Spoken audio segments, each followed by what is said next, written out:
Pengadilan Niaga Jakarta Pusat yang memutus perkara ini pada tanggal 30 Januari yang lalu sudah mengeluarkan keputusan. Ya.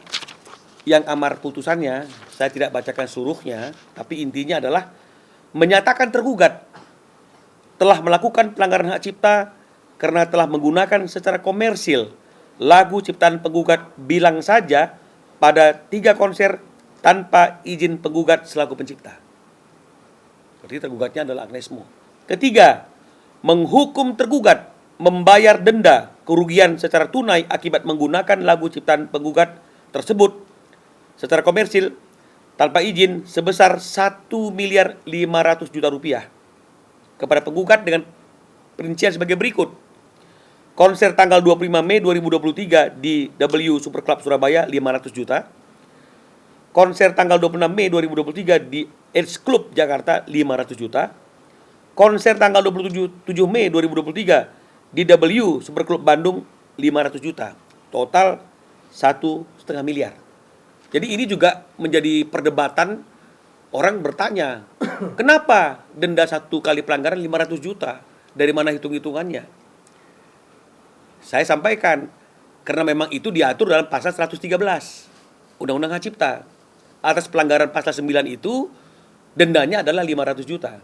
Yang tidak minta izin pengadilan niaga di tingkat pertama. Tapi nggak apa-apa, kita hormati setiap upaya hukum yang dilakukan oleh siapapun, termasuk oleh Agnes Mo yang mungkin ingin naik ke kasasi.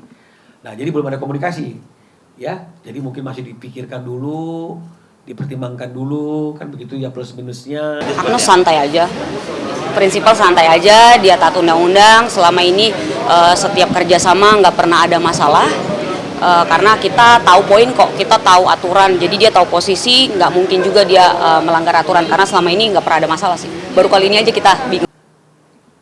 Harusnya salut ya kalau misalnya kemudian putusan ini ditaati. 14 hari. Ya, ini akan menjadi contoh juga ya, menjadi pionir dalam penegakan hukum yang berkaitan dengan hak cipta.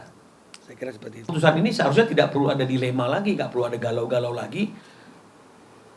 Jadilah contoh menjadi penyanyi yang taat. Ketika ada putusan ditaati, dibayarkan, itu juga tidak akan membuat dia jadi rendah, dia jadi hina, enggak. Tapi justru itu akan membuat dia jadi lebih dihargai dan dihormati sebagai orang yang komitmen.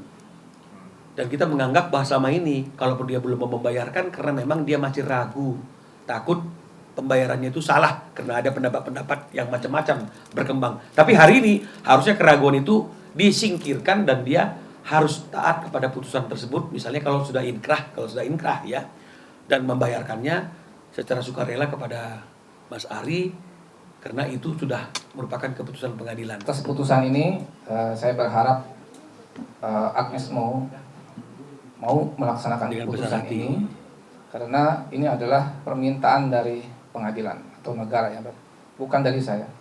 Jadi 1,5 miliar itu harap segera dibayarkan, atau kalau mau bisa memperpanjang ya silakan aja, nanti silakan kasasi karena itu hak beliau. Dan saya juga punya banyak cara untuk memperjuangkan lagi hak saya ini. Jadi saya tidak akan berhenti sampai hak saya dapat. Terima kasih. Wassalamualaikum warahmatullahi wabarakatuh.